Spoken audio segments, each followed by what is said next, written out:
नमस्कार। नवरे के इस शुभ पर्व के अवसर पर आज के इस कार्यक्रम में एकत्रित सभी भाई बंधु बहनों सभी को नए वर्ष के मंगल कामनाएं। आज के इस कार्यक्रम में विशेष रूप से अपने जो कश्मीरी बंधु भगिनी देश विदेशों से आभासीय पद्धति से जुड़े हैं, उन सबके परिवारजनों को, मित्रों को, सभी को इस नए वर्ष के शुभ अवसर पर मैं हार्दिक शुभकामनाएं देता हूं। मित्रों, आज विशेष दिन है, नए वर्ष का प्रारंभ है, दूसरे दिन है। कल ही आप लोगों ने एक संकल्प लिया है।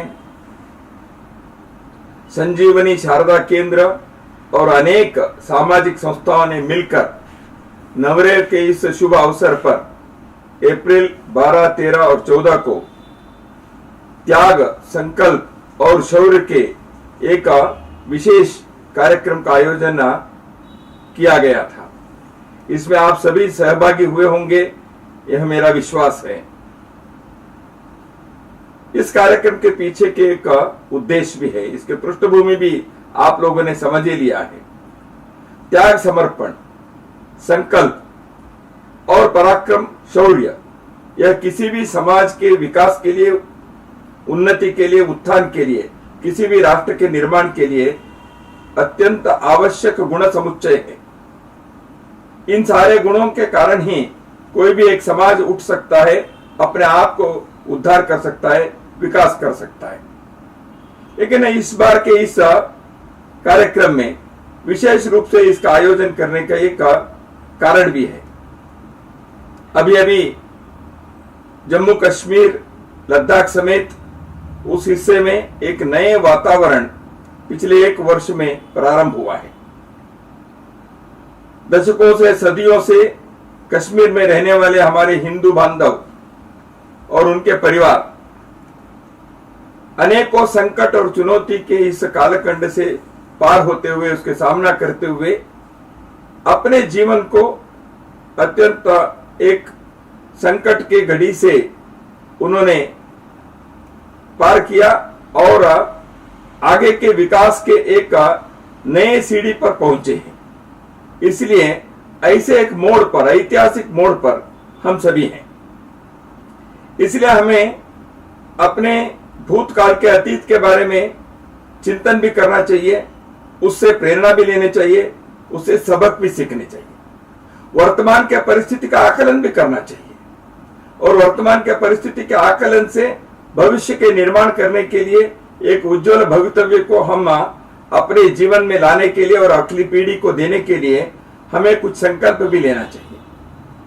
ऐसे एक ऐतिहासिक मोड़ पर पूरे भारत है, विशेष रूप से कश्मीर के हमारे बंधु भगिनी ऐसे एक मोड़ पर इतिहास के, काल के इस गति में खड़े हैं। तो इसलिए आपको विशेष रूप से देश के सभी बांधवों के, सभी बंधु भगिनियों की शुभकामनाएं बहुत आवश्यक भी है। आप इस कार्य में सफल बने, इस दृष्टि से मैं देश के सभी देशवासियों की तरफ से आपको यह मंगल कामनाएं पहुंचा रहा हूं। मित्रों,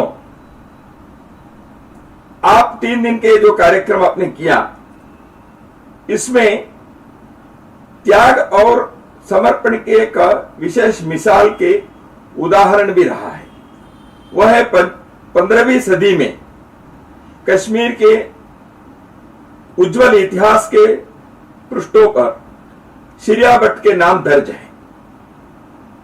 शिरियावट एक ऐसे व्यक्ति रहे जिनसे प्रेरणा लेकर हमें त्याग और समर्पण के उस मिसाल को अपने जीवन में उतारना चाहिए। हम जानते हैं विदेशी आक्रांता अरब के जो लोग भारत पर आक्रमण किए, कश्मीर पर आक्रमण हुआ और उस समय जैनुलाब्दीन ने जब कश्मीर पर आक्रमण किया, वहां के लोगों के सामने बहुत बड़ा एक संकट पैदा हो गया। बर्बरता से विदेशी आक्रांताओं ने जब आक्रमण किया, उसके हिंसा के तांडव जब उसका नृत्य होता है तो कोई उससे बच नहीं सकता।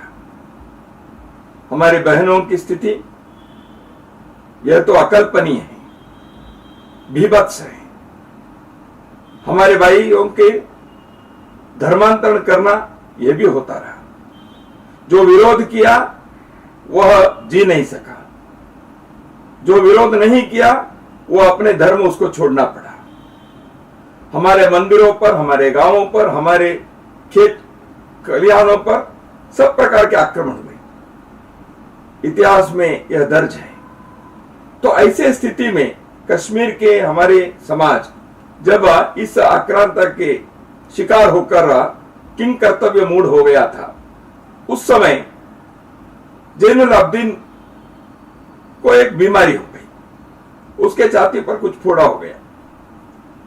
तो उसने कई हकीमों को इधर उधर से बुला बुला कर सब प्रकार के इलाज करवाने के, उपचार करवाने के प्रयत्न किया, लेकिन उस बीमारी से उसको राहत नहीं मिली।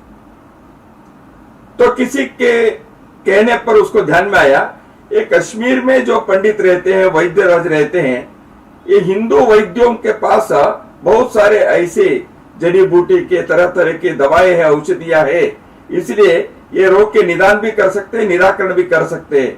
इस विश्वास से उन्होंने सब तरह से खोज करवाई। तो सिरिया भट्ट नाम के इस वैद्यराज की खोज हो गई। सिरिया भट्ट केवल वैद्य नहीं थे, वो कई शास्त्रों के पारंगत भी थे। ज्योतिष के अन्य अन्य विषयों के भी वो ज्ञाता थे।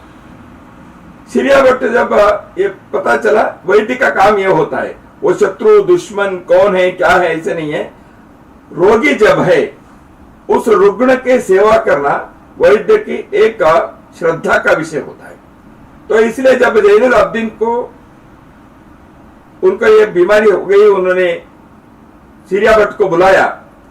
तो सिरिया भट्ट गए और अपनी जड़ी बूटी के दवा से, अपने आयुर्वेद की इस चिकित्सा से उसने जैनुल अब्दीन के इस फोड़े के इस बीमारी को उसने पूर्ण रूप से निराकरण करवा दिया। इलाज अच्छा हो गया, सफल हो गया और जैनुल अब्दीन बहुत खुश हो गए।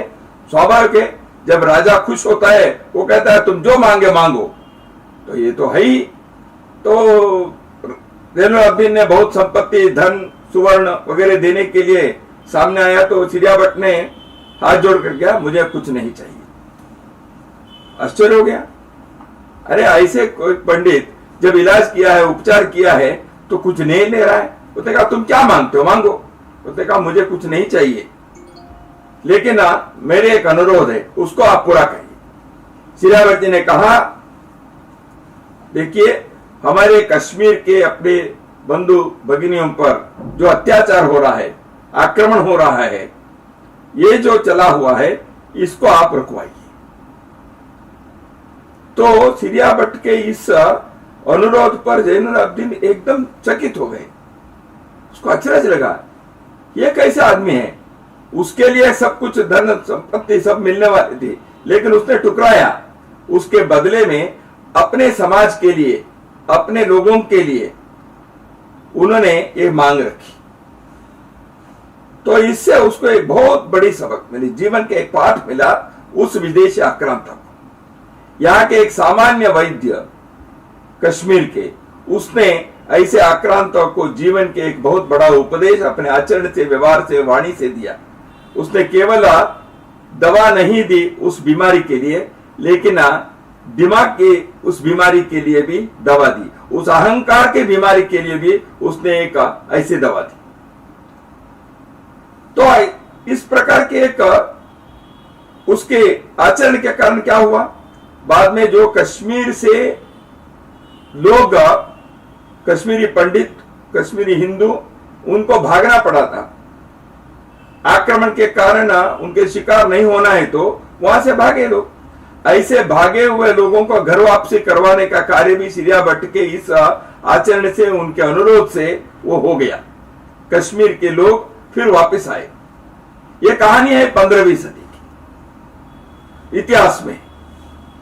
तो इसलिए फिरिया भट्ट के इस अद्भुत त्याग और समर्पण के कहानी की प्रेरणा लेकर हमने इस 3 दिन के अभियान में त्याग समर्पण के एक कार्यक्रम हमने किया। और कल वर्ष प्रतिपदा के दिन एक संकल्प का कार्यक्रम था। इस संकल्प को आप लोगों ने लिया ही है।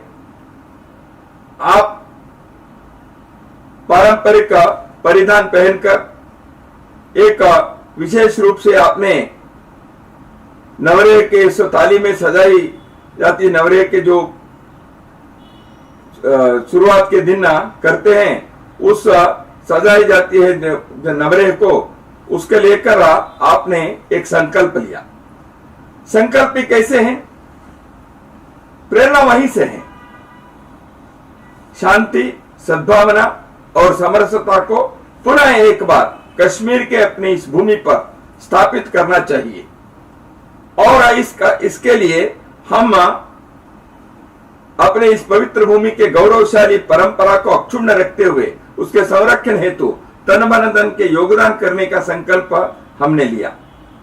और साथ साथ यही भी हमने संकल्प किया कि आने वाले दिनों में कश्मीर में अपने परिजनों को, मित्रों को फिर से बसाकर अगले नवरेह के उत्सव को, पर्व को उल्लास से हम अपने कश्मीर के भूमि पर मनाएंगे। यह हमारे संकल्प रहा। मित्रों, संकल्प में शक्ति होती है। संकल्प की शक्ति अपार होती है। हमने देखा है, भीष्म ने प्रतिज्ञा की, राणा प्रताप ने प्रतिज्ञा की, शिवाजी महाराज ने शपथ ली। जब संकल्प होता है, संकल्प में बल होता है। वो व्यक्ति से हो, समूह से हो, समाज के हो, राष्ट्र के हो। संकल्प को यदि हम शुद्ध मन से, पवित्र मन से, निस्वार्थ भाव से समाज के उन्नति के लिए, धर्म की स्थापना के लिए, आध्यात्म के ऊंचाई के लिए, राष्ट्र के लिए जब संकल्प लेते हैं, उस संकल्प में ताकत 100 गुना, 1000 गुना बढ़ जाती है। एक सामान्य विद्यार्थी भी अपने जीवन में यदि संकल्प लेता है, मैं अपने परीक्षा में अच्छे ढंग से मैं लिख सकूं, इसलिए वो अध्ययन करता है, परिश्रम करता है। केवल संकल्प करके छोड़ता नहीं है। भगवान के सामने प्रार्थना करके वो छोड़ देता नहीं है।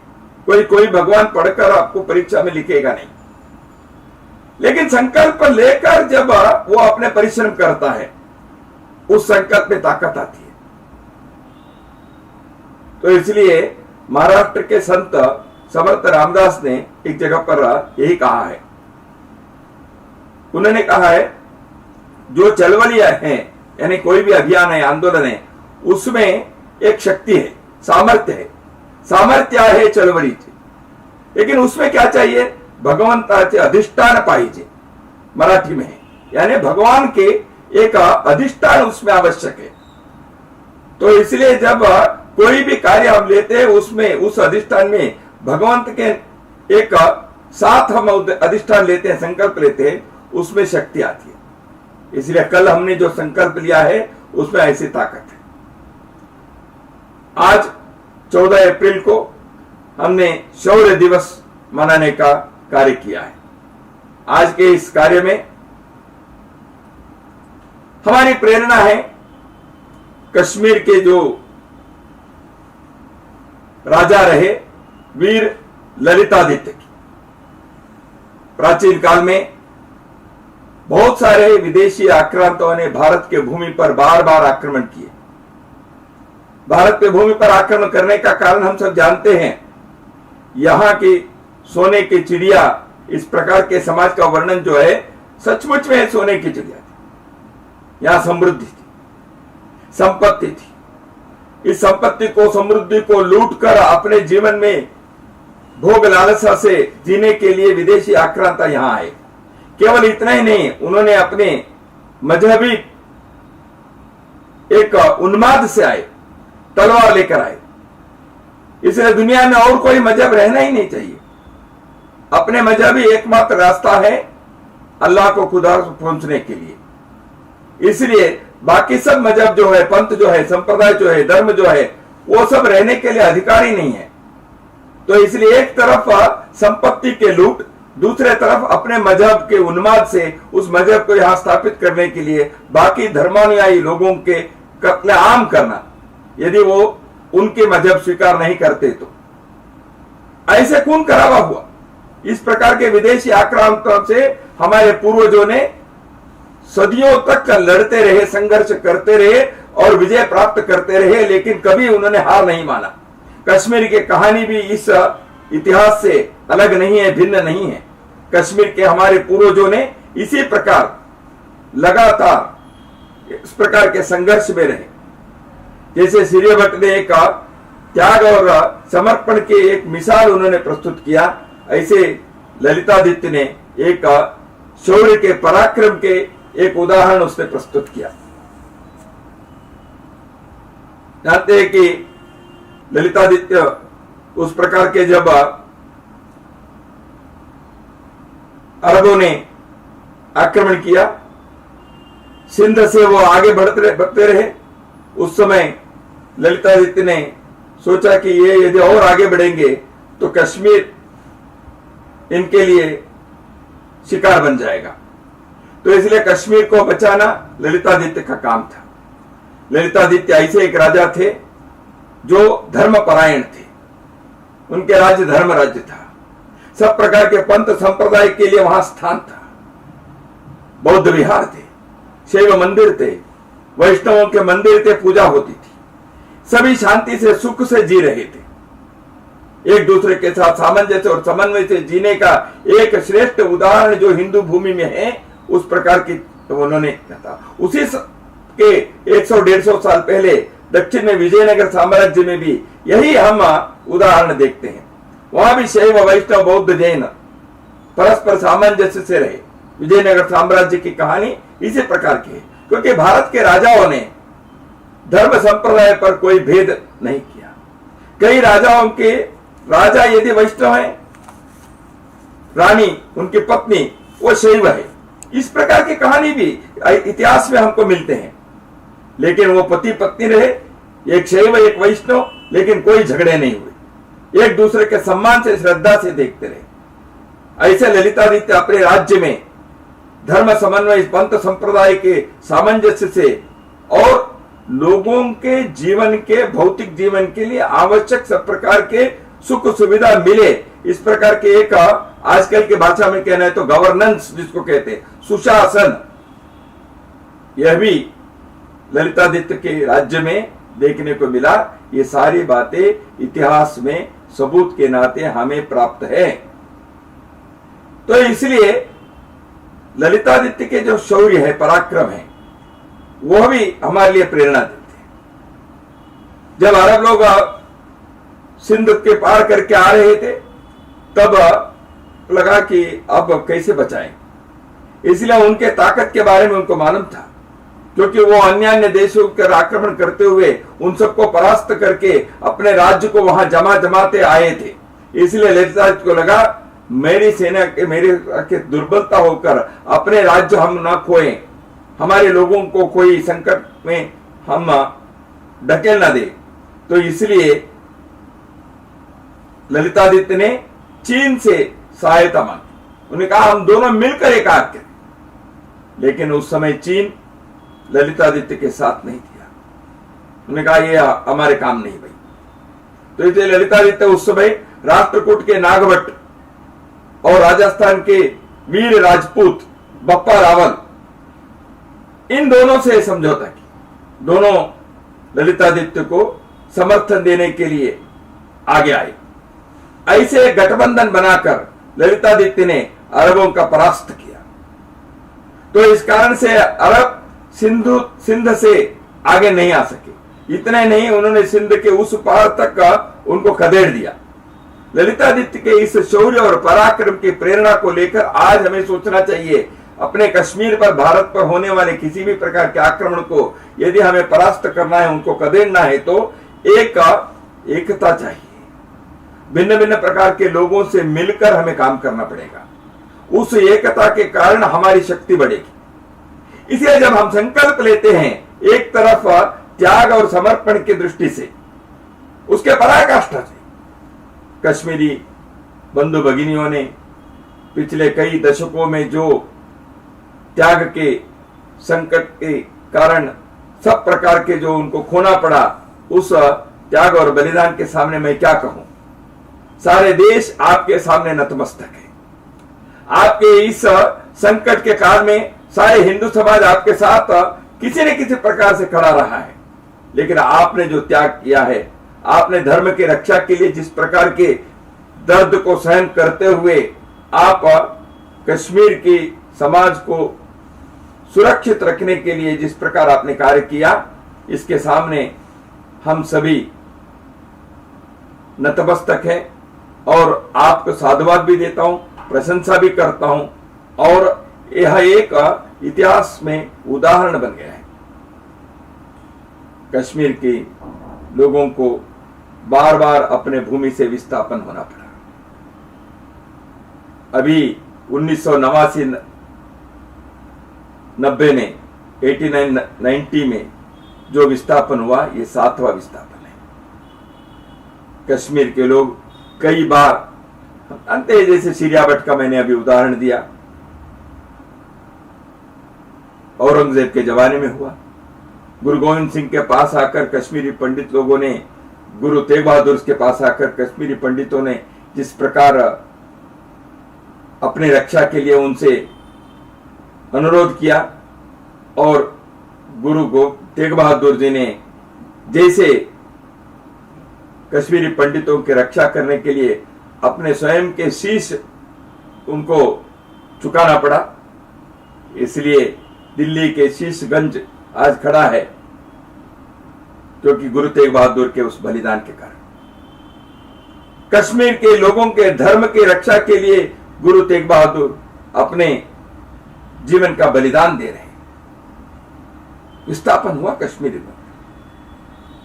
अभी 7वां विस्थापन जो हुआ, यह तो स्वतंत्र भारत में अपने ही देश में कश्मीरी लोग विस्थापित हो गए।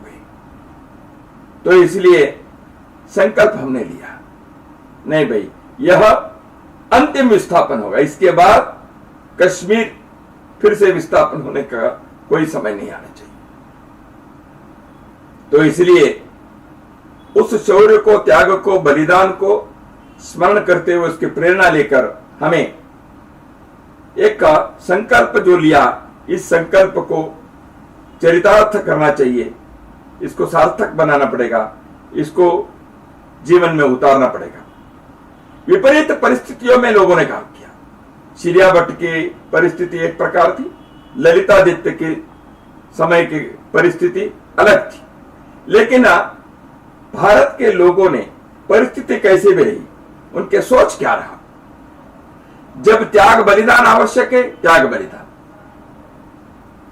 जब शौर्य पराक्रम की आवश्यकता है, उसके पूरा करने के लिए सामने है। मार्ग कोई भी हो, मार्ग ज्ञान के हो सकते, भक्ति के हो सकते, कर्म के हो सकते, लेकिन प्राप्त करना चाहे यह तय है। इसलिए लक्ष्य जब तय होता है, मार्ग कौन सा हो, यह परिस्थिति के आधार पर अपनी क्षमता को देखकर, समाज के मानस को समझकर मार्ग के चयन किया जाता है। मार्ग कोई अपने आप में बुरा या भला नहीं है, लेकिन मार्ग अपनाते समय लक्ष्य क्या है, उद्देश्य क्या है, उसके पीछे के तत्व क्या है, और मार्ग को धर्म के आधार पर चयन करना चाहिए। वह धर्म समाज धर्म है, वह राष्ट्र धर्म है, वह मानव धर्म है। तो इसलिए कश्मीर के लोगों ने इस प्रकार के एक चुनौतीपूर्ण परिस्थिति में, परिवेश में पिछले कई दशकों से अपने जीवन व्यतीत किया। मान अपमान सहन करना पड़ा उनको, सब प्रकार के दयनीय स्थिति में गुजरना पड़ा, सब प्रकार के हिंसा को सामना करना पड़ा। जिनके पास संपत्ति थी, धन था, खेती थी, सब छोड़कर अपने ही देश में भिखारी जैसे रहना पड़ा। लेकिन परिस्थिति ऐसी थी। उस परिस्थिति में भी संघर्ष करते हुए अपने मूल को, धर्म को, अपने तत्व को, अपने लक्ष्य को न छोड़ते हुए आगे बढ़ना चाहिए। इतिहास में इजराइल के यहूदी लोगों के एक उज्जवल उदाहरण है। बंधुओं, यहूदी लोग विश्व के कई देशों में बिखरे हुए थे। अपने मातृभूमि को उनको छोड़ना पड़ा। इजराइल से उन्होंने 1800 वर्ष तक बाहर रहे। कितनी पीढ़ी हो गई, लेकिन हर पीढ़ी में उन्होंने यही विचार किया, अगले स्तर में हम फिर से इजराइल में जाकर मनाएंगे। ऐसा हर पीढ़ी को उन्होंने वचन दिया, शपथ दिया, संकल्प दिया, और उसके पश्चात लड़ते रहे। उन्होंने भी अपमान सहन किया, हिंसा सहन की, सब प्रकार के जीवन के चुनौतीपूर्ण उस घड़ी को उन्होंने देखा। एक देश नहीं, दुनिया के कई देशों में, और वहां के देश के समाज में उनके साथ बहुत अच्छा व्यवहार किया, ऐसे नहीं है। बहुत तुच्छता से, बहुत हीनता से उनके साथ व्यवहार हुआ। पशु सदृश जीवन उनको बिताना पड़ा।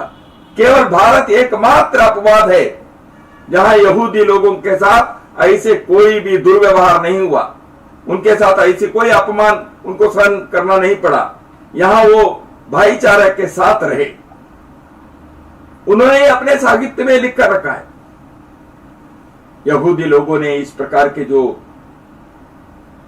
सैकड़ों वर्षों तक संघर्ष किया, एक संकल्प लिया, हम अपने मातृभूमि पर, मेरे होमलैंड पर हम जाएंगे। हम अपने इस संकल्प को आज नहीं तो कल, इस पीढ़ी में नहीं तो अगली पीढ़ी में हम इसको चरितार्थ करेंगे, साकार करेंगे। हम अपने ख्वाब को, अपने सपने को जीवन में उतार कर ही रहेंगे। ऐसे करते रहे। 1948 में इजराइल के उस भूमि पर दुनिया भर में बिखरे हुए यहूदी लोग आए। अपने स्वतंत्र मातृभूमि को उन्होंने फिर से प्राप्त किया। संकल्प की शक्ति है, समाज के सामूहिक मन की शक्ति है। ये इतिहास से प्रेरणा लेने के यह उदाहरण है। इसलिए मित्रों, और एक कहानी, अभी वो इतिहास अभी भी चल रहा है। तिब्बत से, अपने मातृभूमि से तिब्बती लोग कुछ दशक पूर्व चीन के आक्रमण के कारण उनको अपने देश छोड़ना पड़ा। भारत आए। भारत में उन्होंने यहां के भूमि पर, यहां के समाज के पोषण से आज तक रह रहे हैं। परंतु तिब्बती लोग यही विचार करते हैं, आज नहीं तो कल हम अपने त्रिविष्टप में, अपने तिब्बत में फिर से जाएंगे। हो सकता है कुछ समय लगेगा, लेकिन हर पीढ़ी को यह संकल्प लेना चाहिए, हम अपने मातृभूमि पर पहुंचेंगे और हमारे पूर्वजों के उस सपने को हम साकार करेंगे। इसके लिए चाहिए त्याग और समर्पण, इसके लिए चाहिए शौर्य और पराक्रम, इसके लिए चाहिए एक संकल्प। तो इसलिए मित्रों, आप 3 दिन जो कार्यक्रम संपन्न किए हैं, यह इसी इतिहास के उदाहरण से प्रेरणा लेकर करने का एक बहुत बड़ा एक अभियान, एक ऐसे कार्यक्रम था, उसमें आप लोग सहभागी हुए हैं। इसलिए मैं आपको हृदय से शुभकामनाएं देता हूं। सारे देश आपके साथ है, आप इस कार्य में सफल हो। जैसे मैंने कहा, इतिहास के एक मोड़ पर आज कश्मीर के हमारे समाज खड़ा है। 1 साल पूर्व, लगभग 1.5 साल हो गए, एक बहुत बड़ा काम हुआ। भारत के संविधान में धारा 370 निष्प्रभाव किया गया, 35A को हटाया गया। इस कारण से कश्मीर के बारे में वर्षों से, दशकों से जो एक मांग थी, एक जो विचार था, वह एक मंजिल पहुंच गया, एक सफलता मिली। इस संघर्ष में एक कामयाब, तो एक मील का पत्थर है। अब क्या काम पूरा हो गया? नहीं हुआ। लेकिन पिछले 1 साल में भारत सरकार ने कई प्रकार के कश्मीर के लोगों के लिए, कश्मीरी बंधु बांधवों के लिए, पंडितों के लिए, हिंदुओं के लिए, कश्मीर के विकास के लिए कई काम सरकारी तौर पर उन्होंने उठाए। अनेकों वर्षों से पेंडिंग रहे हुए कई काम पूर्ण करने में सरकारी तंत्र आज आगे बढ़ा है। वो अपने जगह पर है। वो जो कार्य अच्छे कर रहे हैं उसके लिए हम साधुवाद दें, सहयोग दें, स्वागत करें और दुनिया में इस विषय को हम पहुंचाएं, क्योंकि बहुत सारे गलत समाचार, गलत संदेश मिथ्या रूप से, विकृत रूप से, डिस्टॉर्टेड न्यूज ये पहुंच जाते हैं। सच में क्या हो रहा है धरती पर, हकीकत क्या है, ये लोगों को समझ में नहीं आता। तो इसलिए जो अच्छी बातें हो रही हैं इसको पहुंचाने के एक बहुत बड़ा काम समाज के लोगों को करना चाहिए, केवल सरकारी तंत्र पर निर्भर नहीं रहना चाहिए।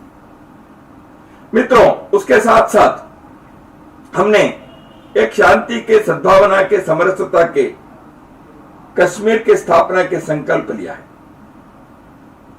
क्या यह कार्य केवल सरकार पर छोड़ना है? सरकार इसके लिए आवश्यक परिवेश बनाए, कानून बनाए, उस प्रकार की स्थिति को उत्पन्न करने के लिए सरकार करे, यह सरकार की कर्तव्य है। लेकिन उसके साथ साथ यदि वो सफल होना है उसके लिए समाज का पूर्ण सहयोग चाहिए। मनोयोग से समाज को इस दिशा में आगे बढ़ने के लिए अपने तौर पर भी, अपने स्तर पर भी उनको प्रयत्न करना ही पड़ेगा। कोई भी समाज केवल सरकारी बलबूते पर अपने विकास नहीं कर सकता।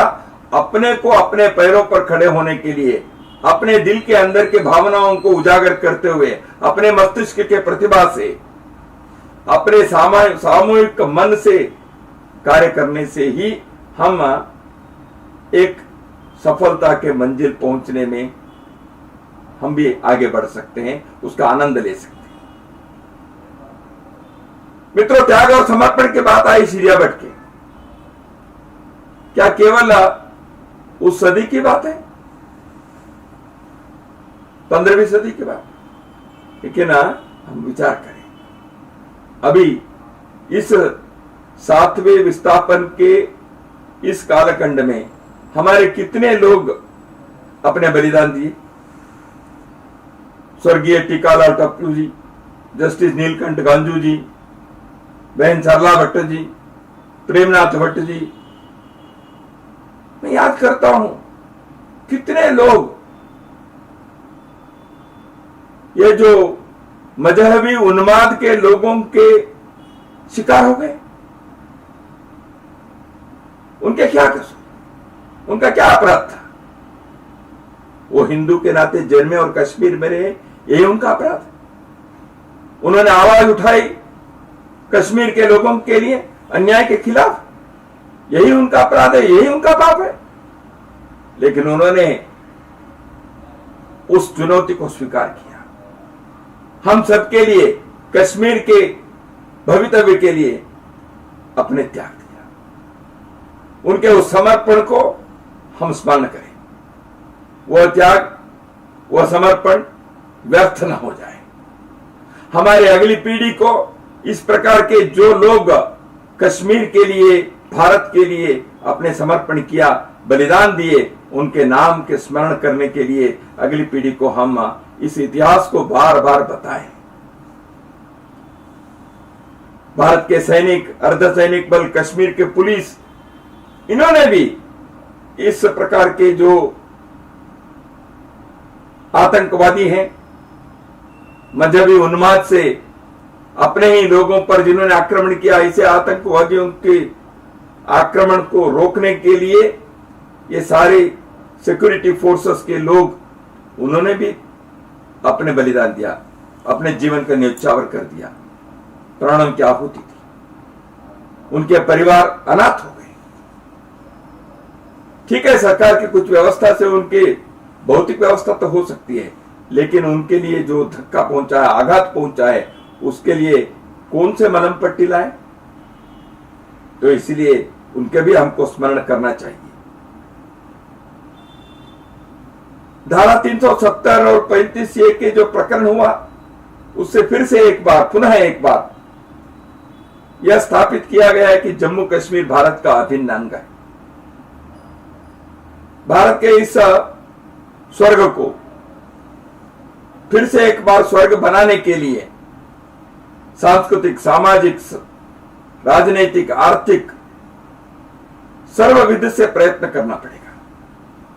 तो इसलिए इन सब का करना है तो शांति, समरसता और सद्भावना के लिए सुरक्षा की आवश्यकता भी होती है। वो भी हम विचार पूर्ण करने के लिए समाज में जागृति भी लाए, सरकार के साथ सहयोग भी करें। कोई भी समाज को जीवित रहना चाहिए। केवल हम जन्मे हैं, खाओ पियो मौज उड़ाओ, ईट ड्रिंक एंड बी मेरी, इसके लिए अपना जीवन है क्या?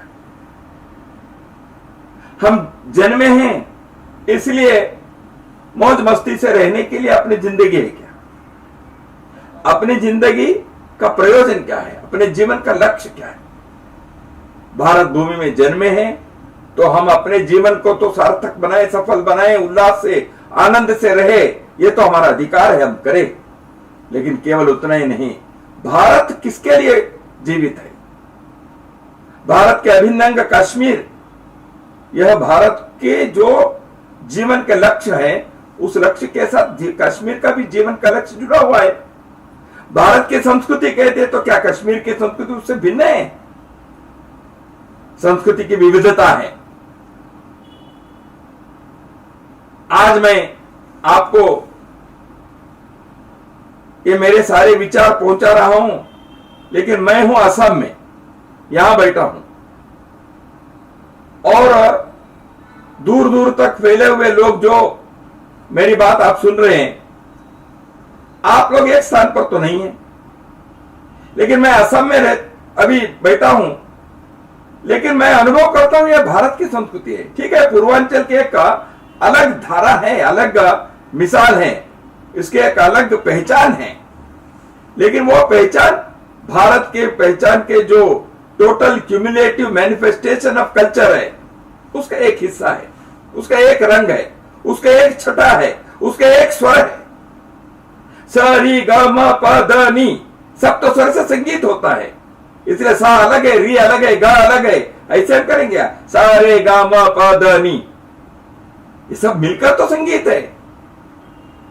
तो इसलिए संगीत एक है, भिन्न भिन्न स्वर हो सकते हैं। भारत की संस्कृति एक है, कश्मीर के एक छठा है, तमिलनाडु के दूसरे है, यहां असम के और एक तीसरे है, बंगाल के और एक हो सकता है, महाराष्ट्र के एक हो सकता है, लेकिन हम सब मिलकर ये भारत है।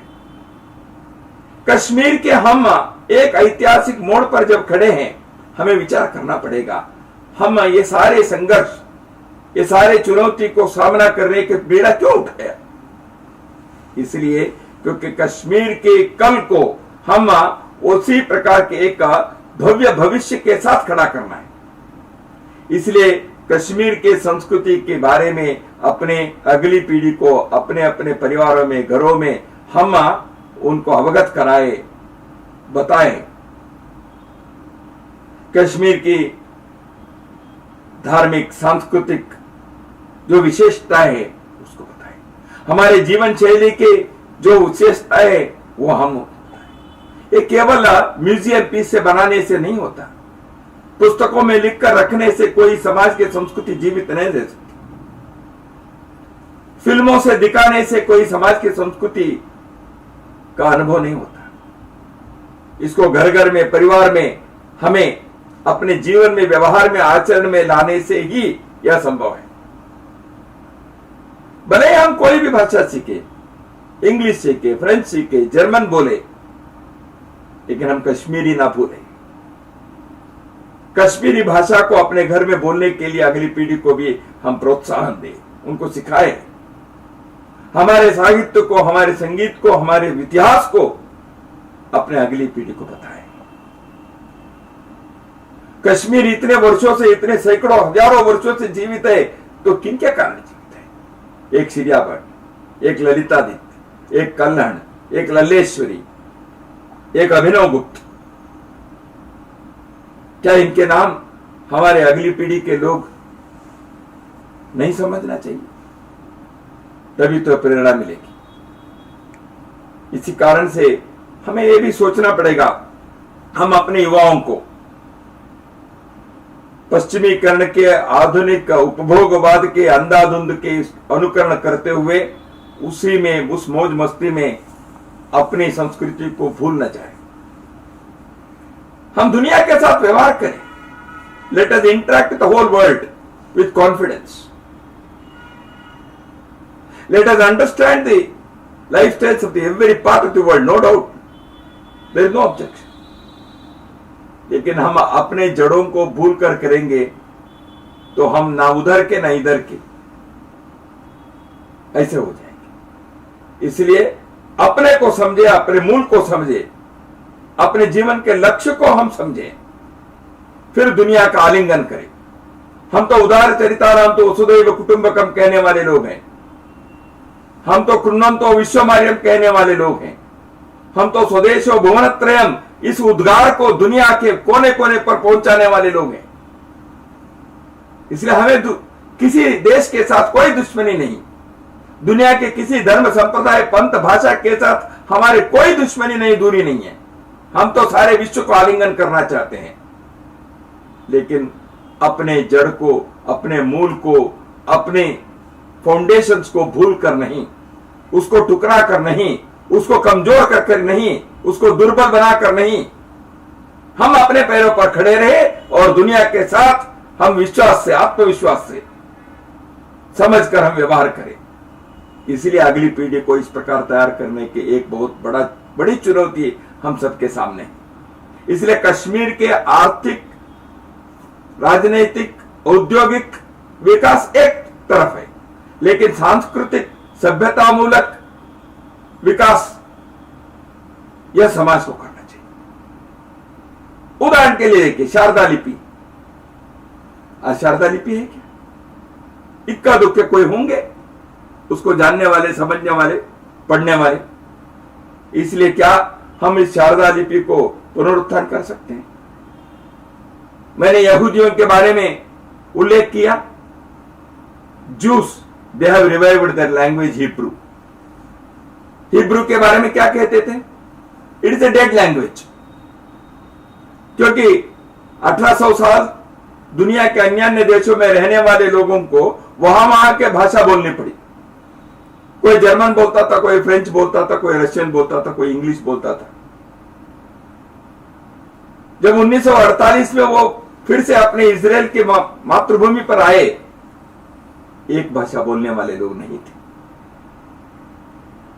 लेकिन वहां उन्होंने प्रयत्न किया हमारी प्राचीन भाषा हिब्रू को फिर से एक बार अपनी इजराइल की भाषा हम बनाएंगे।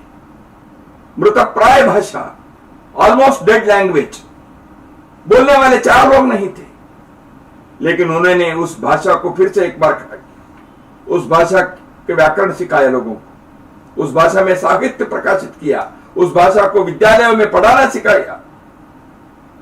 हिब्रू को फिर से एक बार पुनर्जीवन देकर दुनिया के भाषाओं के मालिका में उन्होंने स्थापित कर दिया।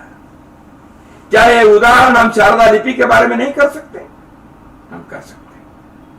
इसलिए मैं कहा, अपने संकल्प में शक्ति है। हम ऐसे अपने शारदा लिपि को फिर से एक बार हम प्रयोग में लाने के प्रयत्न करें। कश्मीरी गीत, संगीत, लोक कला, वेशभूषा, तीज त्योहार, इन सब में एक आनंद है। संस्कृति के, उल्लास के अद्भुत रचनाएं हमारे पूर्वजों ने बनाकर रखा है। उसको आधुनिक काल में कैसे हम आगे बढ़ा सकते हैं, इस दृष्टि से हम विचार करें। मित्रों, दशकों के आतंकवाद के कारण बहुत हानि हुई, बहुत लोगों को संकट में रहना पड़ा। हम अभी उस दुस्वप्न से बाहर धीरे धीरे आ रहे हैं।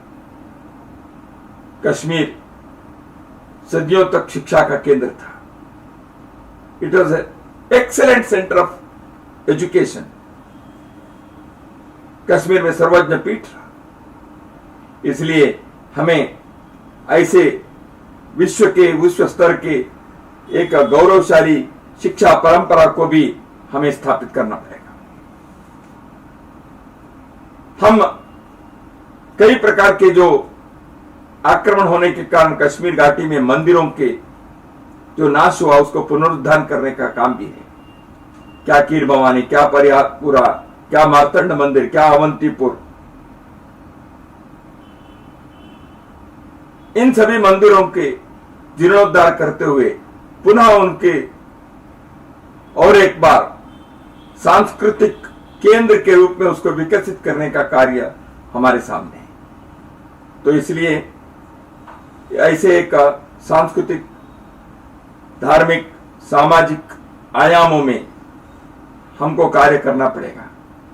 तो इसलिए कश्मीरी बंधु भगिनियों से मेरा अनुरोध है, हमने जो संकल्प किया है आज इस 3 दिन के अभियान को, जैसे आखिरी दिन हम मना रहे हैं, यह नए शुरुआत के, प्रारंभ के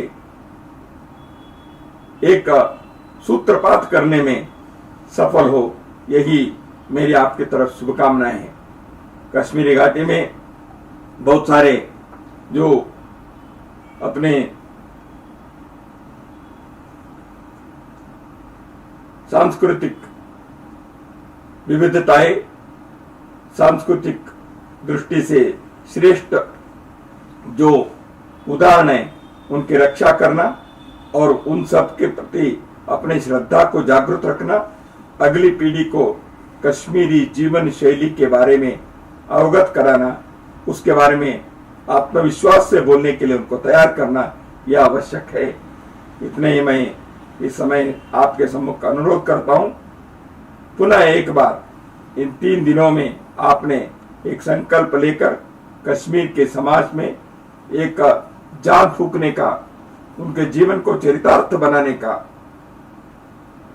एक उदाहरण प्रस्तुत करने का बीड़ा जो उठाया है, इसके लिए साधुवाद देता हूं, आपका अभिनंदन करता हूं। भारत माता की जय।